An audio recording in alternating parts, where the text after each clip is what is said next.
Hi friends, welcome to quiz information. ನಾನು ಕೇಳುವ ಪ್ರಶ್ನೆಗೆ ನಿಮಗೆ ಉತ್ತರ ಗೊತ್ತಾದಲ್ಲಿ ಕಮೆಂಟ್ಸ್ ಬಾಕ್ಸಲ್ಲಿ ತಿಳಿಸಿ ಫ್ರೆಂಡ್ಸ್. ಹಾಗೆ ಲೈಕ್ ಮಾಡಿ, ಶೇರ್ ಮಾಡಿ, ಸಬ್ಸ್ಕ್ರೈಬ್ ಮಾಡ್ಕೊಳ್ಳಿ ಫ್ರೆಂಡ್ಸ್. ಮೊದಲನೇ ಪ್ರಶ್ನೆ,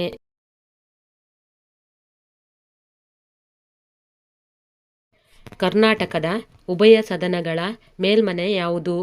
ಎ. ವಿಧಾನಸಭೆ, ಬಿ. ರಾಜ್ಯಸಭೆ, ಸಿ. ಲೋಕಸಭೆ, ಡಿ. ವಿಧಾನ ಪರಿಷತ್.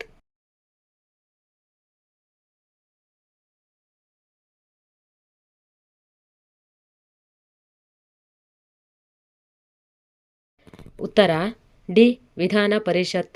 ಕರ್ನಾಟಕದ ಉಭಯ ಸದನಗಳ ಮೇಲ್ಮನೆ ವಿಧಾನ ಪರಿಷತ್. ಎರಡನೇ ಪ್ರಶ್ನೆ,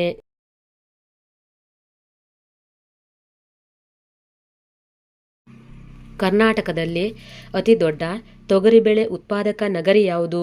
A. Kalaburagi, B. Bidar, C. Raichur, D. Belagavi.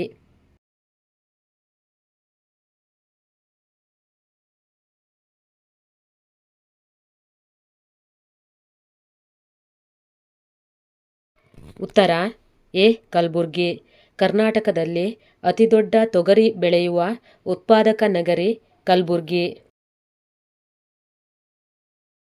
ಮೂರನೇ ಪ್ರಶ್ನೆ,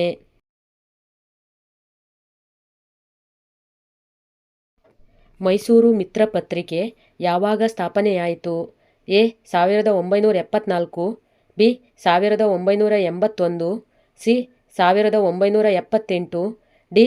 1856.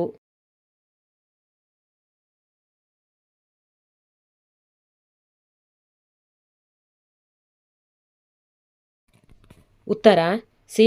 1978.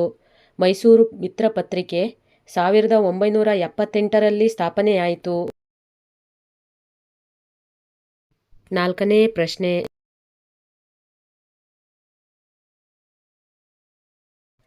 ಕರ್ನಾಟಕ ರಚನೆಯಾದಾಗ ಯಾವ ಕಾಯ್ದೆ ಜಾರಿಗೆ ಬಂದಿತ್ತು? ಎ. ಹೊಸ ಸರ್ಕಾರ ನಿರ್ಮಾಣ ಕಾಯ್ದೆ, ಬಿ. ರಾಜ್ಯಗಳ ಪುನರ್ ವಿಂಗಡಣಾ ಕಾಯ್ದೆ, ಸಿ. ಸರ್ಕಾರ ಮರು ನಿರ್ಮಾಣ ಕಾಯ್ದೆ, ಡಿ.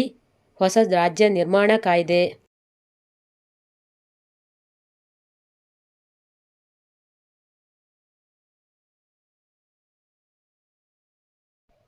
ಉತ್ತರ ಬಿ. ರಾಜ್ಯಗಳ ಪುನರ್ ವಿಂಗಡಣಾ ಕಾಯ್ದೆ. ಕರ್ನಾಟಕ ರಚನೆಯಾದಾಗ ರಾಜ್ಯಗಳ ಪುನರ್ ವಿಂಗಡಣಾ ಕಾಯ್ದೆ ಜಾರಿಗೆ ಬಂದಿತ್ತು. ಐದನೇ ಪ್ರಶ್ನೆ,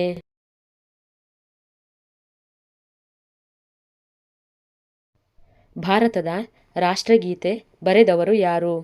A. Kuvempu, B. Da. Ra Bendre, C. M. Govinda Pai, D. Rabindranath Tagore.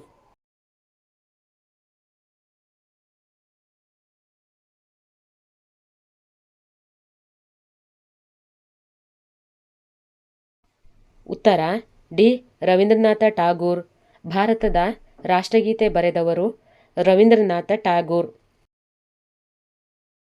ಇನ್ನೂ ಹೆಚ್ಚಿನ ರಸಪ್ರಶ್ನೆಗಳಿಗಾಗಿ ನಮ್ಮ ಚಾನಲನ್ನು ಸಬ್ಸ್ಕ್ರೈಬ್ ಮಾಡ್ಕೊಳ್ಳಿ ಫ್ರೆಂಡ್ಸ್.